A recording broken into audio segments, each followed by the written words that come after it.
So we're back on our Parental Unadvisory podcast. Our second episode got cut short yesterday due to my camera was messing up. So we're going to continue where we left off. So yesterday we were pretty much just talking about my prison sentence, and the last question he asked me was about, people that I met. Did I meet any good people? And I ran through a couple people that I have dealt with, that I became friends with. 6 years is a long time. You build friendships, you build relationships, and you meet some good people, you meet some bad people. So I think the last person we were talking about is somebody that helped me or put me onto one of my first hustles. That was, I used to rent cell phones. So when you're in there, where I was at is Fort Dix. Fort Dix is actually the prison that P. Diddy's actually trying to get to.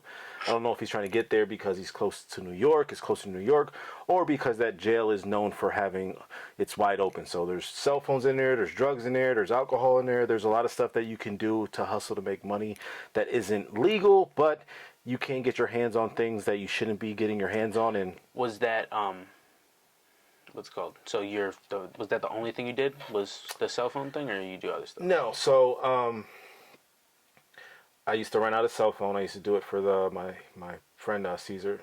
Did we talk about him? Did we get up to him? Caesar, yeah, I'm pretty sure that's the guy you were talking about with who owned the apartment building in New York.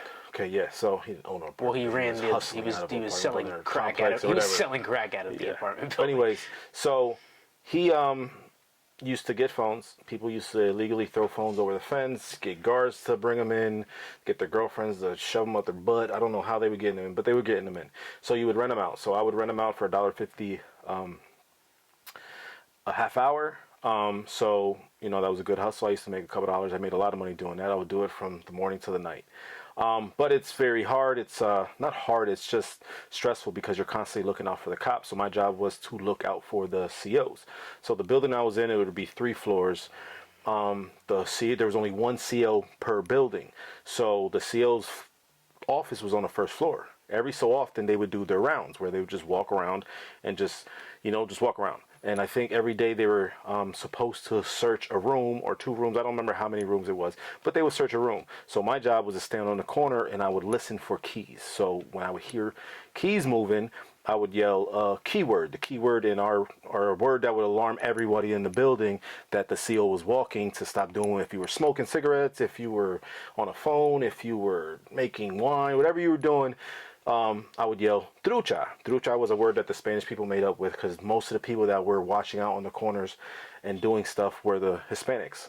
So that was a word we made up. So I would scream at the top of my lungs, trucha. You would see everybody run out the bathrooms. The dudes that were running my phone would get out the bathrooms, get out the room, throw the phones to me. I would try to figure out where the CO was, and I would walk the opposite direction and try to keep him behind me so that he couldn't say, hey, come here, what's in your pocket, or like search me. So I would try to you would stand on this corner, watch him walking towards you. When he would get closer to you, you would go downstairs and then kind of like play like cat and mouse, like pretty much just like stay the hell away from the CO. So you just so I did that for a very long time. It got me in trouble. I went to the hole twice. Using a phone. How is the hole? I didn't ask you that. How's the hole? How is being in solitary? Obviously it's solitary confinement. Where we are at, you can either be in a hole by yourself, you can be with another person, and a lot of times because it was overcrowded, you'd be in there with 3 people. It was probably... Oh, I mean, I feel like that's a little bit better now. It's probably the size of this area. So like there'd be a bunk bed right here, maybe a space the size of this table between the wall and your bed, and there was a toilet connected to the sink, and then there was the door. So there's like nothing in there. It's literally, there's no TV. There would be a person that would come through every so often, once a week, with a book cart that had like bullshit books, like love novels and like the worst of the worst books. You would just look at it and like kind of pick and hope you got a good book. So it was boring. They wake you. It's freezing cold in there. They wake you up. The light is like the light for this camera is, you're sleeping, and then at 5 o'clock in the morning that shit just blinks on, and it's just like bright ass light, so it wakes you up. Your breakfast is horrible. It's usually like some watery oatmeal with no type of sugar, no nothing. A cake that didn't taste like cake. An apple, didn't taste like an cake. Apple, and then a carton of milk, and that maybe a bagel if you were lucky. It was horrible. So it's just boring. It's lonely. You're just sitting there all day. You hope that you have a cellie that is kind of like has stories to tell or has like is entertaining, because if you have someone that doesn't talk, your time's gonna it's go. gonna be long. Yeah, very long. So what was the longest you were ever in solitary for? So I was in solitary for close to 90 days. Close to 90 days. So because I was doing a lot of things, so I had a lot of hustles. So my main hustle was cell phones. I would rent the cell phones out, but in there's other people trying to rent out cell phones. It's kind of like the streets where there's competition. So the competition would write notes, which is like a slip. They would drop a slip in the. There was a, what are they called? The counselors. Counselors. Everybody with, depending on their last name, had a different counselor. So, but there was a box that you can drop a note in if you had any type of problem. If you had, what people would do, they would write on a letter and saying, "Hey, Cisco has a cell phone. He keeps it in the bathroom on the 3rd floor. This is when he charges it every day. If you go there at this time, you can catch him." Yeah, So but they like would get that note and they would find it. So a lot of people, because I was doing a lot of things and making good money, a lot of people wanted me out the way, because the guy I was dealing with always had like the best cell phones. He had Androids and touchscreen, and like everybody wanted to get on Facebook or Instagram or watch porno or like it's So the other guys may have had like a flip phone. So it's like if I got 3 Android phones and I'm renting them out, this guy's over here trying to run a flip phone. Nobody wants a flip phone when I have 3 Androids. So the goal was, hypothetically, because it happens, you just don't know who did it because they do it secretly, they would try to get you out the way by dropping a note and saying, run into his room, or this is where he stashes it, this is where he keeps his phone. So you had to be very careful about like where you stashed it. You would have to have a lookout to make sure nobody's seen where your stash spot was. You had to keep that secret, because if people knew where your stash spot was, they would either one, steal it, or they would go and drop a note on you to get it out of there so the COs would find it. So I used to charge, I had gotten my hands on some tablets when I was in there. It was pretty much the guy I was telling you about that robbed the bank. He worked at the warehouse I worked at. Because he was there so long, he was the top clerk, meaning like he was pretty much the inmate that ran, did all the logistics, the paperwork. He had a computer. Like he worked for like the top CO. Like he was the main guy in there. But they looked at, because he, like, no offense to him, but he looked like a little nerdy dude. So like he was like trustworthy. Like he looked like a little, but they didn't know that this guy was into like everything too. He just carried himself well, so they wouldn't think anything of him. So, but he was my boy. So when he found out that there was tablets coming to the jail, I hope I can't get in trouble for this now. Nah, statute of limitations. What year was this? I don't know, 2013, 14. I think we're at statute of limitations by now. If so, he's a good guy, man. So he said, "Yo, they're coming here and they're gonna bring tablets here." So I'm like, "Oh, I'm taking them." I'm like, "I'm gonna get them out of here." So they got there. They had them in like these pallets, but see, but they don't think that though. Like, cause I know if I'm running a prison and then I see that, I'm like, oh, tablets are coming here. First thing I'm thinking is like, these guys are stealing them. So no, the guy, the main guy, the CO, he came and gave us a meeting. Like, "Hey, listen, we're bringing tablets here. If you think about touching these things or taking them, there's only like 2 people are allowed to touch them. Like, I will send you to California. Like, you're gonna get out of here. You're never gonna see the light of day." They threatened us. But they had the 2 people that were in charge of touching them were these pedophiles that were snitches. Like, they were known that they would tell on you. Like, they would watch everybody in the thing, and if you were doing something wrong, they would tell the cop, and they would snitch on you. So they had those dudes like pretty much standing by them, so you couldn't even get near them.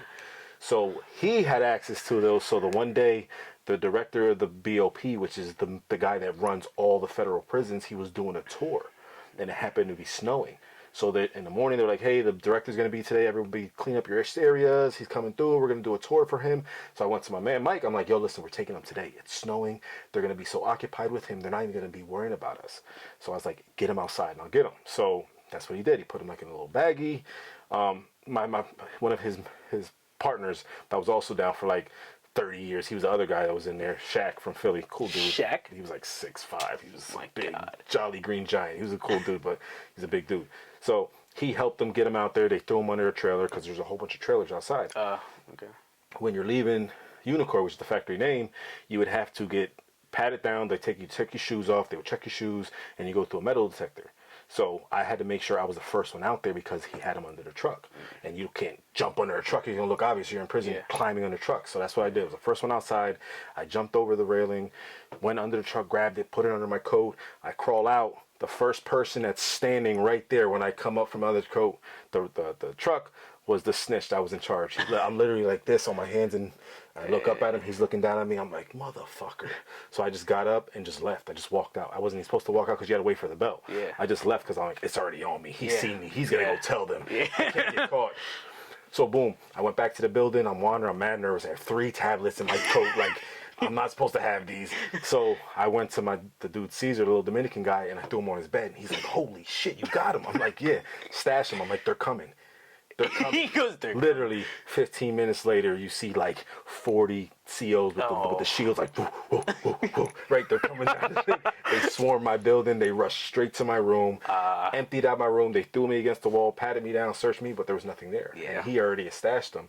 So, like, they couldn't find it.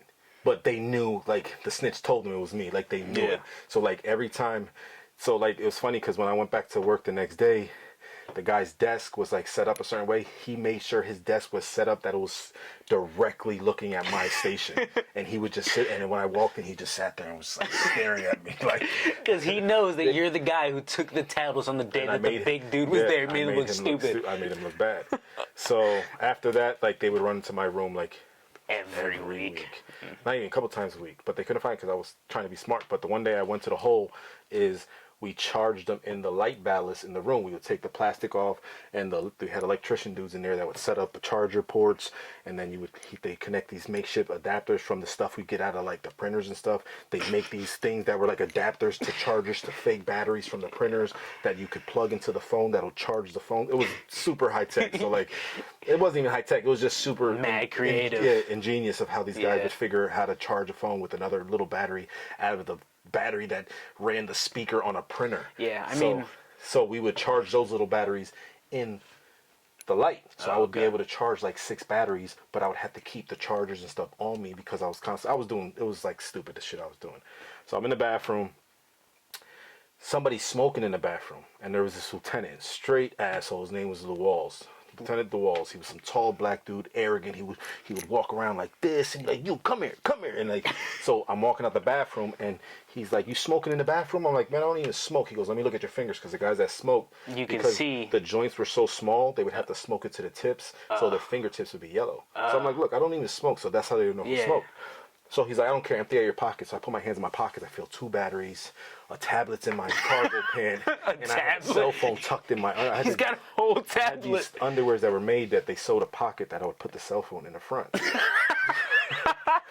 So, this dude had makeshift boxers just to commit felonies. It wasn't a felony, but it was a charge inside there. So I'm in my pocket. I'm like, I can't my pocket. So I'm like, I don't have nothing on me. All I have is this pen.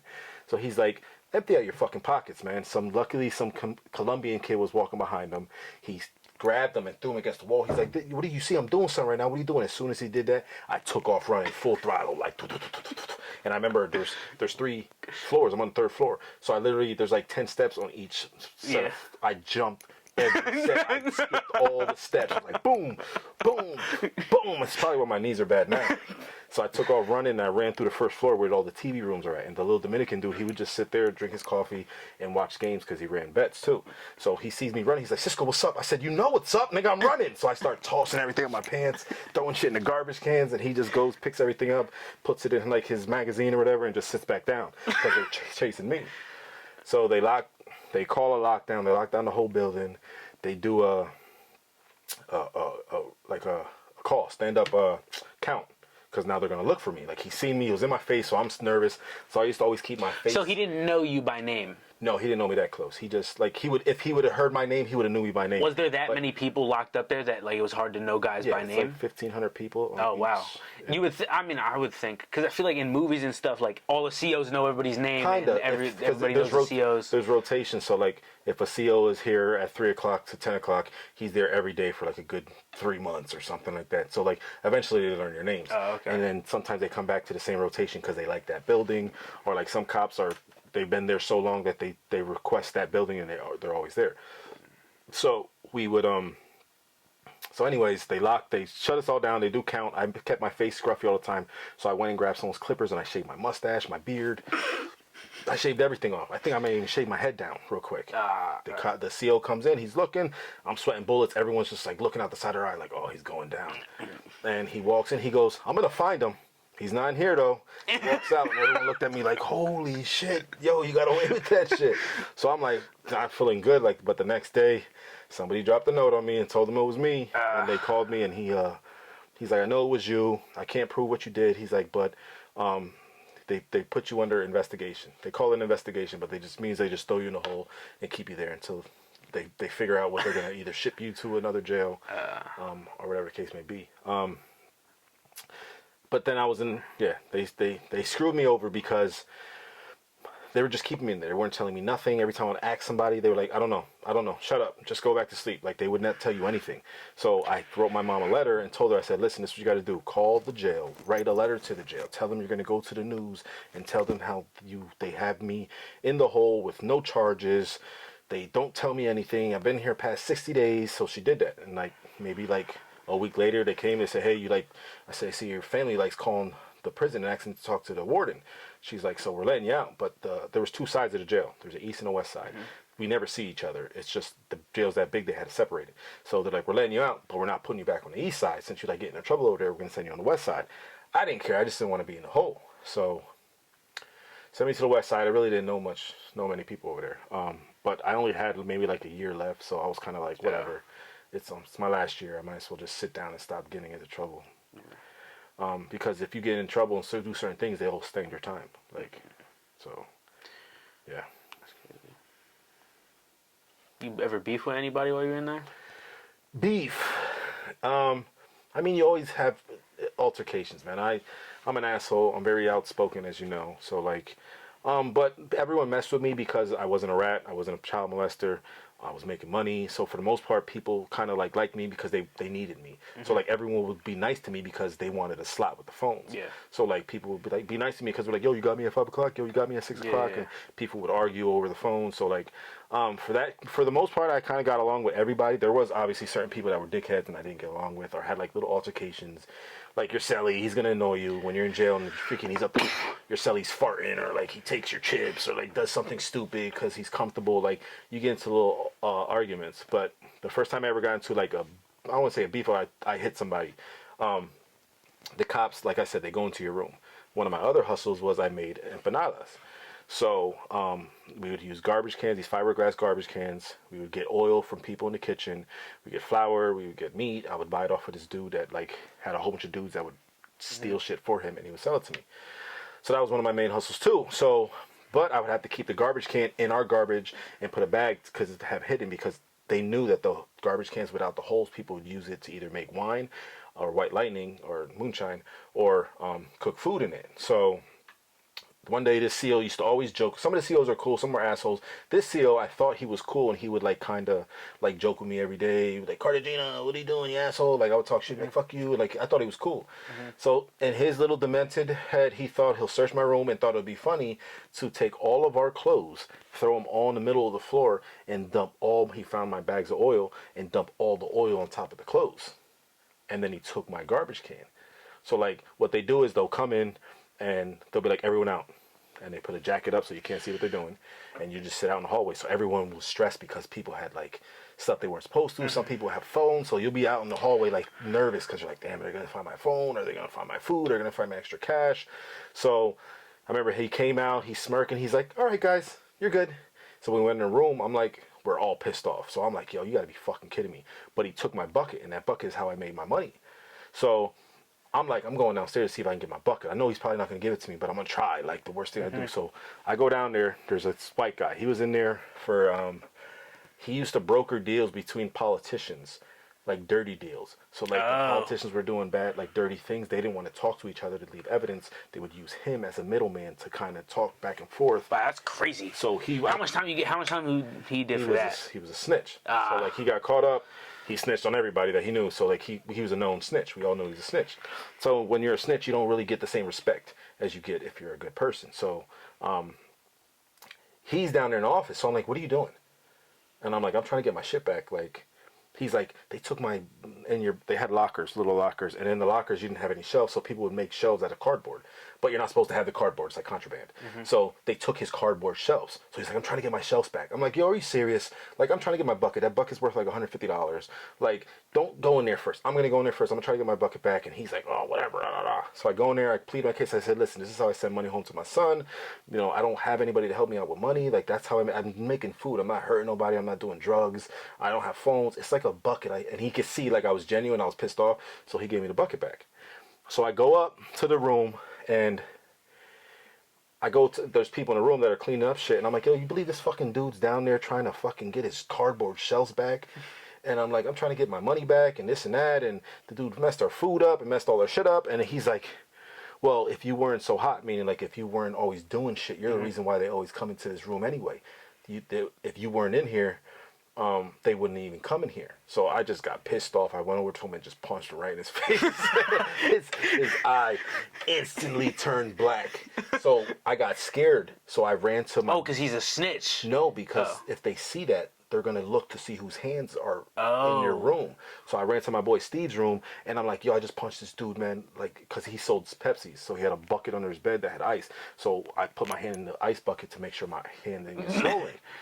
So then I told Steve, I said, go take care of him. Put some makeup on his eye, do something for him. So he took him, had some dude that had some type of makeshift makeup, put like powder and like white shit all over his eye because he was a white dude to cover it up. Because it was count was like in an hour. So like, if they go through your room and they see this dude's bloody, like what they do is they check everyone's hand. They check sometimes they like get naked to see if you have any scratches on your body to see who's fighting. So I remember like I'm like, yo, when the CO comes in the room, because they walk in and everyone stands up, like there's a row here and a row here. So he was on this side. So I said, when the cop comes in, follow him with your face because it was this eye or something. So I said, make sure you turn your head this way, and then when he comes back around, you like make sure this eye, and that's what he did. It worked. Yeah. So that's some cartoon stuff. It's like, yo, we just like go like this. But it worked because most of the time they're just like 1, 2, 3, 4, 5, 6, 7, and they just leave because they're trying to count everybody. So he wind up like playing along when I thought he was gonna tell on me. He actually came up to him. He's like, I'm sorry, I didn't mean to like offend you. Like I kind of felt like he was stupid. Like, bro, like I just blew my top. I wasn't supposed to hit you anyway, but like in my head I'm like, you're a snitch anyway, so who cares? Well, how does that go? Because like I feel like in everything I've seen, it's like if somebody disrespects you, like you have to like fire off on them right away or else. No, so there's a lot of politics in the feds where you belong. So like when you get there, you go to your building, somebody's gonna come up to you like, yo, where you from? They're gonna say, who do you roll with? Like, are you Puerto Rican? Are you from Philly? Are you from DC? Usually in the feds, it's based off of your location. Me being from PA, there was no Allentown, if they call them cars. So like you had to be a part of a car. So like there was no Allentown car. So like it was either I can represent Philly because it's the closest to me, or I can say I'm Puerto Rican. Philly, a lot of the people in the cars are just black Muslims dudes. I'm like, I can't relate to black Muslim. I'm not a Muslim. I'm Christian, and like, it's just a different culture. So I'm like, I'm Puerto Rican. So they send a shot caller for the Puerto Ricans from Puerto Rico. Came and talked to me like, I think his name was Raul at the time. No, I forgot. No, it was Saul. There was Saul and Raul. I forgot. Anyways, he comes up to me. He's like, yo, I got you. You need anything? We'll give you a little care package. You have a couple days. We'll give you like a week. You got to get your paperwork, which is something I already knew. Like you have to show your paperwork to say you're not a snitch or you're not a child molester. Because now once you show them your paperwork and say like I'm with you guys, you can't just do whatever you want because now I have to answer to them. And like if I say like you represent them, if you're some dude from Philly or you're like a Muslim or something, and I wind up just slapping you in your face, it could start a war in there. Because now he'll go to his shot caller, his shot caller go to my shot caller, like, yo, why'd your man touch me? So like a lot of times if you do something that you're not supposed to do that wasn't warranted, like you can't just slap somebody because you want to slap them. You have to get permission first. Like, yo, this dude stole from me. Like, oh, then either I take care of him, you let my man fight him, or like you take care of him, whoop his ass, and make him go to the hole and get the fuck out of his jail. So you can't just put your hands on anybody. But child molesters and snitches, they had no car. They have no. Like they're up for grabs. Like if you want to piss on them, like. Nobody gives a shit. Nobody's gonna defend because they aren't anybody's unless people. They're extorted. Someone's extorting them and it's protected. So they can be getting paid. So a lot of times the child molesters will go to somebody and be like, "Yo, listen, I'll give you whatever you want. I'll buy you a phone. Make sure nobody messes with me and touches me." But even to that, it doesn't work because if it boils down to it, because like, bro, he touches kids, bro. Why you have to just back away. It's like a fake protection. Yeah. Like in the meantime, if somebody tries to fuck with you and they be like, yo, chill out, man, leave him alone, like let him go, and then you're like, all right, whatever. But if I really want to, like, man, fuck this nigga, like I'll smash in his head right now. What are you gonna do? Like you really got to be like, all right, you gotta do, man. Like, you just gotta like kind of fall back. That was the one time I had beef. The only other time I kind of got close to it, I guess it was kind of beef. It was like a scary time. So. Like I said, I got kicked out of this side of the prison. They sent me to the other side of the prison. On this other side of the prison, nobody knows who I am. There's only a few people that know me. I met, like, there was a kid that that I was from Allentown that I met, that he was there. There's like another kid from Allentown that was there, but everyone else really didn't know me. So they didn't know that I was running phones. They didn't know I'd been here for like 5 years. They didn't know I was a good dude. So they sent me to this building, and I was chilling. I got into a room or whatever, and I got caught on the phone again. It was New Year's Eve. I was calling some girl I was talking to, and I paid some Puerto Rican kid to watch out for me, but instead of watching out, he's watching the fucking ball drop. And the CO walks right into the room. I'm on the phone. He looks at me. He's like, give it to me. And I'm like, oh, man. So I want to go into the hole for like 60 days. When I got out, I didn't know this, but when there's a special investigations unit in the jail, that their job is to find out who be on phones. So what they do is they'll look on social media and try to look up people's names and try to see if they're active. If posting pictures in jail, because then if they find a picture of you in prison, yeah, they'll go to you, they'll put you in a hole and then ship you out, right? Wow. So, like I said, I was known, everyone was fucking with me. They hated that they couldn't catch me with anything. So the one day I'm outside the gym and I was just working out. It's kind of cold. I'm just chilling outside waiting for the move. The guy, and then little Jose Salazar, little stocky Spanish piece of shit. He was just a piece of shit. So he walks by me and he's with a CO, and there's some black kid. I didn't even notice there was a black kid next to me. But he walks by and he's like, you see that guy right there? He's like, I can get him whenever I want. Like trying to say like he has information on me, like he can get me whenever I want. Somehow, some way, this kid heard, hey, you see that guy right there? He works for me. That's one of my guys. So he didn't say nothing while I was out. Once I went to the hole, he started the rumor and spread it around the whole fucking jail. And you're new over there too. And I'm new over there. And they're like, he was on the other side. They shipped him over here. They put him, and the building they put me in was a building they were trying to get all the main people that were sneaking stuff in. Like there was a lot of shot callers and dudes that were like doing dirt that they knew they couldn't catch. They put them all in the same building to see if they can catch them because they're all together. I didn't know that. So I get out the hole. I'm chilling. I see my one boy Pun. He's from Allentown. So I say, what's up to him? He's acting weird. I'm like, yo, what's up, man? He's like, oh, you got out the hole? I'm like, yeah. And he's just like acting weird. I'm like, what the hell's up with you? So then they put me in the room with some dude that I wound up linking up there because I started making White Lightning and wine with him. Some black kid named Mel. So I go to see him and they put me in his room. In his room, it was literally all the main guys they were trying to get. There was some Mexican guy that was doing mad shit. There was this Dominican guy from New York that was doing mad shit. He was bringing stuff into the jail. And there was Mel because he was always doing like making white. There was just so they put me in his room, and I remember thinking like, damn, they put me in a crazy room. Like this room's known for like for this. It's like when you're in the room with all the dumb kids and you're like, oh, something like that. So. I put my bag down. I start talking to him. I'm excited because I'm out the hole. Like I was in the hole for 60 days, so I'm just excited to get out the hole.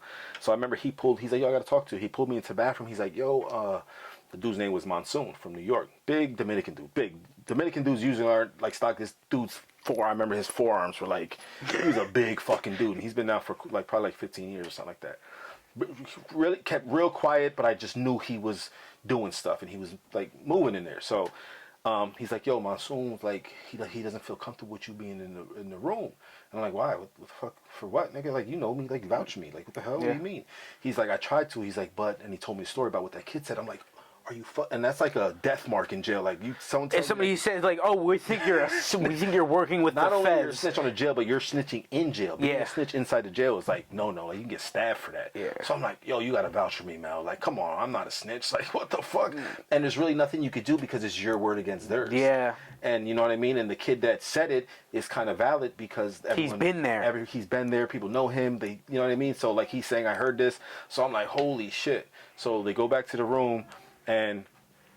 I have to like talk to the dude. I'm like, yo, let me talk to you. I'm like, yo, listen. I said, I heard whatever you heard. I said, that's not true. I'm like, yo, I was on the east side for mad long.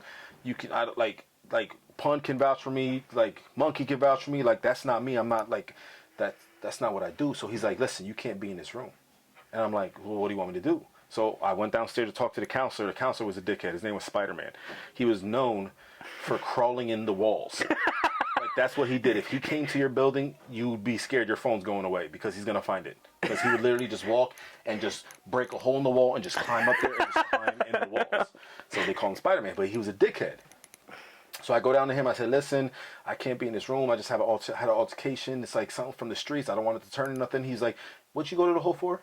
And I'm like, cell phone. He's like, get the fuck out of my office. He's like, you want to play with he's like, you want to play with cell phones? Fend for yourself. Pretty much saying, you're on your own, buddy. This guy's hatred for phone that he's crawling in walls. So what I did is I went to the room. I told the dude, listen, they're not gonna move me. The counselor's not trying to move me. The best I can do right now is because, you know, I'm not leaving. So he's like, you have two options. You can either, like I said, check in, or like me and you can go at it. So it's like, what do you want to do? So I'm like, listen, I don't want to fight. I'm short. I don't want this to turn into anything else. So what I said is that what I'll do is because you can stay in the building at night. Like they lock the building now. You can't leave the building, but like you can be in the hallways, be in the quiet rooms, and just chill in the hallways and shit. But during count time, which is like they have one in the middle of the night, in the beginning of the night, and then towards the middle of the night. So I said, what I'll do is I'll wander the hallways, I'll chill in the room. I actually went to my old room that I was in before, which had a couple empty beds, and those people knew me like from being in that room for like a month or two. They didn't care that I was in there. I just chilled in there for most of the night. So then that's what I did. I went during count, went back to the room. The next day I went to my boy Elvis. He lived in another building. He was like, honestly, the last resort I had to try to kind of see what I could do because this dude wasn't budging. So I went and spoke to him. He was a Dominican, but he was also a blood. So I told him the story. He got hype and was like, put his boots on, let us go. Like, you ain't, like, I'm not letting you go down by yourself. Whatever this nigga wants to do, I'm gonna try to talk to him, but like, it's whatever. If he wants beef, then we'll have beef. So he went and talked to his people, which are bloods, and they were like, yo, you can't really fend for him because, for one, he's not a blood. Two, they're saying he's a rat. You don't have any you can't evidence. just be defending snitches for no reason. So he's like, you don't really have any evidence. So he's like, I don't give a shit. Like, this is my homie. I know him from the town. Like, I have a relationship with him. Like, I'm not letting this, like, it go down like this. So he went and tried to talk to the dude. He wasn't budging. So they had the count. They locked it down. So, like I said, I'm walking around with a knife. I'm nervous now because it's about to be count time. Like, I don't want to fight this dude. Might pop off as soon as I get back there. So when I went back to the building, no, actually, Elvis came with me. He came right before count. He goes in the building. He goes and grabs dude. He brings him to the bathroom with me. I'm standing there. He starts talking to him. I interrupt him because I'm so nervous and like my anxiety and my adrenaline's up. So I'm like, yo, listen, man, I've been walking around with a knife since last night. He's like, what? So he's like, yo, listen, I'm willing to kill you right here. No, right? I didn't say that, but I'm just letting him know, like, I've been walking around with a knife. I didn't sleep all night. Like, I'm not a snitch, this and that. And when I said that about the knife, my boy, stop twisting in your chair, man. Oh, my bad. My boy's like, yo, why the hell would you say that? He's looking at me like, yo, you're crazy. Like, he didn't say that, but I remember him looking at me like, man, I'm trying to like calm this down. You're sitting there telling him how you got a knife and you're ready to go right now. So then he interrupted me. He's like, yo, listen. He's like, I don't give a shit if you have a knife. If you want to go that way, we can go that way. But he's like, you're lucky. I called over to the east side and they vouch for you. He spoke to a couple Dominican dudes. They all said that you're good money, that you run the phones, like they know you, that you, like that they all vouch for you. So he's like, I'm gonna let you stay in my room, but you know we do things in here, so you gotta keep your mouth shut. You just don't talk about nothing. Da da da da. And we wind up being cool after that because the dude Mel that I was cool with, we used to make wine with, and we had a stash spot which was in the bathroom. We would take the urinal off the wall, we would unscrew it, and there's a pipe that goes straight back.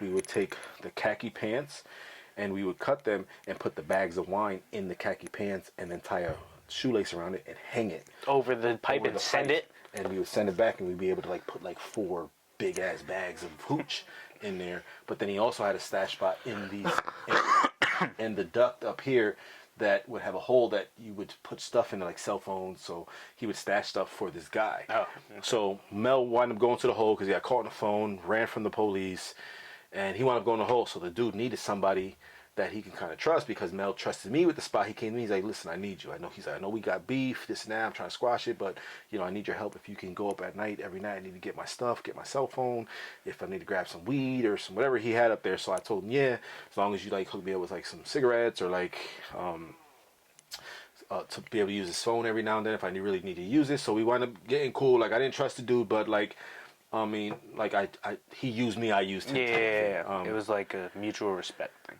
But yeah. So for the most part, that's the only time I ever had like any crazy beefs. Other than that, for the majority of my stay there, I chilled with all the Asians because the dude Jay that I told you about from Philly, he was Cambodian, so I used to chill with him every day. I wound up hanging out because they would have like the Asians. Everyone would like, if you're part of your car, like on the weekends, they would like try to do stuff like outside. Everyone would be like, hey, this weekend we're gonna make lo mein, or like we're gonna make some fried rice, or we're gonna make pizzas or stromolis. Like everyone would chip in. So like on the weekends, everybody they were Asian. I love Chinese food, so like they would make fried rice or fried like noodles and shit like that. So I would chill with them to the point where I registered as a Buddhist so I can go to the Buddhist meal they have once a year for their special holiday. And like all the Puerto Rican kids used to talk shit about me because they're like, you're supposed to be Puerto Rican and all you do is chill with the they would call me chinos. They're like, you're a fucking chino, you're not fucking Puerto Rican. So yeah, I would always chill with them. I met my boy Eric from Rhode Island, good dude. He used to help me out with my cooking and wine and all that shit. Met a couple good dudes, but for the most part, that's it. I mean, I met a lot of good dudes. I met some bad dudes. I met dudes that I still talk to. They link up every now and then. I had dudes come visit me at the prison. I had my boy Mike come up. He visited me. He's a truck driver, so he came up and visited me. I had my boy. He wasn't my boy. It was actually some dude, Chris, that was from New Jersey. Big. He's like a fucking gorilla. He looks like a silverback gorilla. That's how just the only way you can describe him. Just big, just brolic black dude. Like, but he was like, he would kind of like try to, he was cool, but he would try to be a bully at the same time. So, we didn't really like him because he was always he was always up to something. But he wound up being a cool dude because once he came home, he linked up with Mike, started working doing trucks with Mike, and then he came up and visited me, came to the gym, worked out a couple times, So yeah, he came up like twice, then chilled at the gym, worked out. Mike came up, chilled at the gym. I still talk to that Jay kid, the Eric kid. Yeah, I know. I talk to a lot of those dudes. We still keep in contact through social media. They see what I do. They're like, yo, I'm proud of you. Because a lot of them, I used to tell them what I was going to do. And a lot of people in jail, they talk about, like, when I get out, I'm going to do this. And then when you see them when they get out, they don't do it. Like, I am one of the very few people that said, yo, I'm going to be a trainer. When I get out, this is what I'm going to do. And they still watch me, and they're like, holy shit, like, you were working out in there. You came out, you continued, you kept doing it. Now I'm successful. I'm doing good. I didn't go back to jail. I've been home since 2016? Yeah, 2016. So what is that? Not almost 9 years. I've been free. And almost 10 years. That's crazy. Damn, that's crazy. Yeah, it's coming up on 10 years soon this year. So I haven't gotten in trouble since then. I kept clean. I'm running my own business. So, I mean, I don't regret. Except for that one thing with the dog. What dog? Shut up. So yeah, I mean, I don't regret what happened to me because I'm not the person I am. I like that whole situation, my experience, what I learned from in there, from out here, it kind of made me the person I am today because, it made me a better person. So it taught me how to hustle, taught me how to grind, taught me how there's always a way to make money. I don't care if, I was in there selling empanadas, selling wine, helping people do this. There's ways that people were doing laundry, they were making candy out of Laffy Taffies. Like, there's so many different ways and hustles that you can do in there that it transcends into the street life. That's why I always try to tell you, like, man, you can never go broke. If you could sell anything. You buy a case of water and stand in the middle of a park and just sell waters every day. If you do it long enough, you'll make money off of selling waters. And that's something I learned from prison. It also taught me how to, like, read people. Like, I'm very good at reading people. It's hard to get over on me because from in jail, you have to watch everyone's motives, everyone's moves. Why'd you do that? Why'd you say that? What are you doing? Like, I'm constantly, and that's what I did. I looked out for almost 6 years, and I was looking out for cops, watching people because I know people are snitching on me. So I got to watch, like, is this guy watching me? Why is he talking to me? Is he trying to see where I'm stashing this? So, like, that, it helps me now because it keeps me away from bad people. But I can also see people that are genuinely good people from, like, how they move and how they act. So it kind of helped me with that aspect as well. Do you think that, like, outside of prison, that environment, like, affects you still, like, at all? Like, do you think you have any, like, I wouldn't say PTSD, but like, PTSD for sure. Like, when I go to restaurants, I have to put my back against the wall. I got to watch the exit. I don't trust people at first. I got to see them out. I kind of test everybody, and they don't know I'm testing them. But I say certain things or act stupid about certain things. After, what's crazy?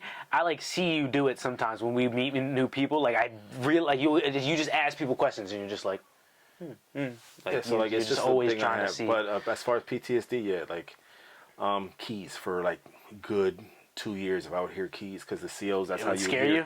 It would, I would hear keys. Or like every now and then, if I would get anxious, I would, in my head, and I used to put, a lot of people might remember this in there, but when I would stress out, I used to listen to freestyle or like salsa. So I would sit in a quiet room, and in the quiet room there's a window with a grate on it, and it'd be like 9 o'clock at night, and I'll just start singing out the window, and then I'll just yell to everybody, I want to go home, and everybody would be like, shut the fuck up.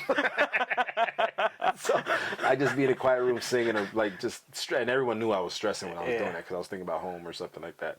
But to this day, like, if I get anxious or nervous, I get that same feeling, and it's the only feeling I can compare it to was when I was stressing there, where I would mentally to myself, now I'll say to myself, like, I want to go home. and I have to tell myself like, bro, you are home. Like, you know, it's almost 10 years now. What are you doing? But little things like that, like it's hard for me to sleep. It's hard. Like I can't be late. Like I genuinely get anxiety and get nervous. I start pacing. If like we're going somewhere and Kay's like running late, I get anxious because in jail you can't be late. Like if you get caught on a 5-minute move, you go like you get written up or you get stuck where you're at. If you're in somebody else's building, you're not supposed to be in other people's buildings. So if you get caught in that building, you're going down because you don't belong in there. Like it's just that's a big PTSD. Like being late for things. I'm always on time. I wake up at the crack of dawn every single day because in there, either you have to wake up, or I used to go to the gym every morning. So like 5 o'clock, I'm up. So now I'm up like I'm always up. I mean, it's not crazy PTSDs. I'm like not attacking people or no more locked doors. Like, I'm not doing none of that shit. But it's just still little things that kind of like fuck with my head. I don't think it'll ever go away, honestly. Yeah. All right, but yeah, that's it. I'm pretty sure there's gonna be more stories about my, jailhouse. The booty bandit. I didn't talk about the booty bandit yet. I really hope there was no dude had the sock full of peanut butter. And but yeah, that's it for today. Peace. Later.